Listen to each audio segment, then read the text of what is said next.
আসসালামু আলাইকুম। গতকালকে সেতাবগঞ্জের হাট থেকে আমি ৩ টা গরু নিয়েছিলাম। আপনারা দেখছিলেন। তো দেখার পর আপনারা লাইভ ওয়েট কত করে পড়লো এটা জানতে চেয়েছেন। এর আগে আমি নেকমরদে যখন ৭ টা গরু কিনি, এই ৭ টা গরু কত টাকা দিয়ে কিনেছিলাম এবং লাইভ ওয়েট কত টাকা পড়লো টোটাল মিলে এবং প্রত্যেকটা গরুর কত টাকা পড়লো সব ডিটেইল আপনাদের দিয়েছিলাম খুব ছোট্ট করে ভিডিওতে। এই ভিডিওটা অনেক ছোট করে করব এবং আপনাদের ফুল সম্পূর্ণ কত টাকা লাইভ ওয়েট পড়লো এবং গরুগুলোর ওজন কত বিস্তারিত দেখানোর চেষ্টা করব। প্রথমেই যদি আমি দেখি যে এই গরুটার ওজন কত হইলো, এই গরুটার ওজন আসলো আমার ২৫৩ কেজি। এটা হলো আমার ২,২০০০০ টাকা লটের যে গরু, সে গরুর একটা গরুর ওজন হলো ২৫৩ কেজি। ওজনটা ভালো করে মনে রাখবেন, কারণ এই ওজনটা যদি আপনি মনে না রাখেন তাহলে কিন্তু গরুর দাম কত পড়লো এটা কখনোই বুঝতে পারবেন না। যেহেতু একটা গরু না, গরু দুটো মিলেই কিনতে হয়েছে, এই জন্য আমাকে লাইভ ওয়েটটা বের করতে হলেও কিন্তু দুটো মিলেই ওজন দিতে হবে, কারণ দুটো গরু সমান না, ওজনও সমান না, কাজে দামও কিন্তু সমান হবে না।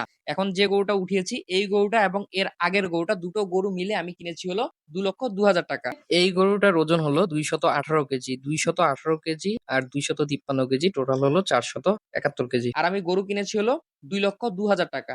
সেই হিসেবে আমার ৪৭১ কেজি ওজন, যদি ২,০২,০০০ টাকা দিয়ে হিসেব করি, তাহলে আমার প্রতি কেজি লাইভ ওয়েট কিন্তু দাঁড়াচ্ছে আপনার ৪২৮ টাকা। অর্থাৎ ৪২৮ টাকা করে আমার এই জোড়াটা পড়লো। এটা কিন্তু হাসিল ব্যতীত, এর সাথে হাসিল এবং গাড়ি ভাড়া অ্যাড হবে। অর্থাৎ আমার হাসিল হাটে ৫৫০ টাকা এবং সেতাবগঞ্জ থেকে আমার বাসা অনেক কাছে, যেহেতু আমার বাসা সেতাবগঞ্জে, ভাড়া মাত্র ১০০ থেকে ১৫০ টাকা আমার খরচ হয় একটা গরু, অন্যান্য হাটে বেশি হয়। তো সেই ভাড়া হাসিল এগুলো অ্যাড হবে আরকি। আর এই গরুটা আমি কিনেছিলাম ৫২,৭০০ টাকা দিয়ে। আমি এখানে ৫৩,০০০ টাকাই ধরবো, ৩০০ টাকা আরো বেশি ধরতেছি। ৫২,৭০০ যেহেতু কেনা, এটার ওজন আসলো কিন্তু আমার ১৩৬ কেজি। অর্থাৎ ৫২,৭০০ টাকা দামের গরুর আমার ওজন আসলো ১৩৬ কেজি। এটাকে আমি ৫৩,০০০ টাকাই ধরবো। এটার দাম যদি আমি ৫৩,০০০ টাকা ধরি, তাহলে এটার আমার প্রতি কেজি লাইভ ওয়েট পড়লো ৩৮৯ টাকা। এই হলো আমার গরুর টোটাল লাইভ ওয়েট পড়লো। এখন আপনারা বুঝে নেন যে এগুলোর মাংসের কেজি আমার কত টাকা পড়তে পারে। ধন্যবাদ সবাইকে। আসসালামু আলাইকুম।